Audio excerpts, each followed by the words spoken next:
Hormuz straight का दरवाजा खोलने को अमेरिका ने बड़ा दांव खेल दिया है। नमस्कार, आप देख रहे हैं दुनिया की खबर। मैं हूं शुभी मिश्रा, आपके साथ न्यूज़ 18 बिहार झारखंड के डिजिटल प्लेटफॉर्म पर आपका स्वागत है। अमेरिका ने स्ट्रेट ऑफ हॉर्मुज़ के पास ईरान के मिसाइल ठिकानों पर बमबारी की। अमेरिका का कहना है कि ईरान की ये मिसाइल वाले ठिकाने हॉर्मुज़ से अंतर्राष्ट्रीय जहाजों के लिए खतरा बन रहे थे।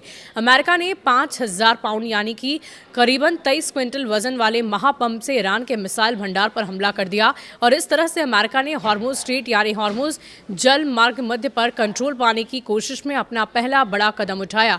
अमेरिकी सेंट्रल कमांड ने इस ऑपरेशन को सफल बताया। दरअसल युद्ध की शुरुआत के बाद से ही ईरान ने हॉर्मुज़ पर पूरी तरह से शिकंजा कस रखा है। इस युद्ध में अमेरिका और इजरायल के हमलों में ईरान के सर्वोच्च नेता अयातुल्ला अली खामनेई मारे गए थे और इसके बदले में ईरान ने हॉर्मुज़ का रास्ता बंद कर दिया। वो हॉर्मुज़ से तेल और ईंधन वाले जहाज रोककर अमेरिका इजरायल को तोड़ना चाहते हैं। ईरान इस रास्ते से गुजरने वाले जहाजों पर अटैक कर रहा है। इन हमलों के डर से अब जहाज हॉर्मुज़ से होकर नहीं गुजर पा रहे।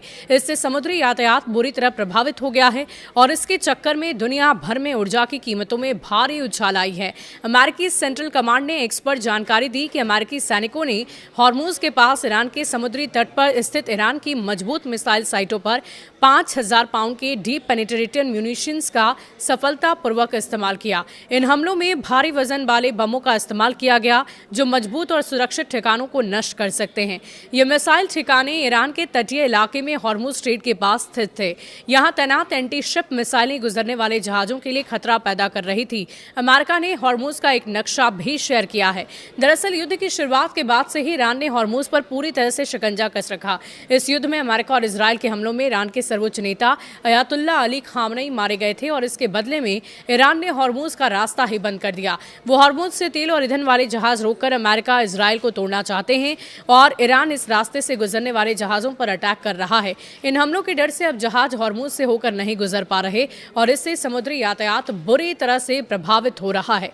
इसके चक्कर में दुनिया भर में ऊर्जा की कीमतों में भारी उछाल आया।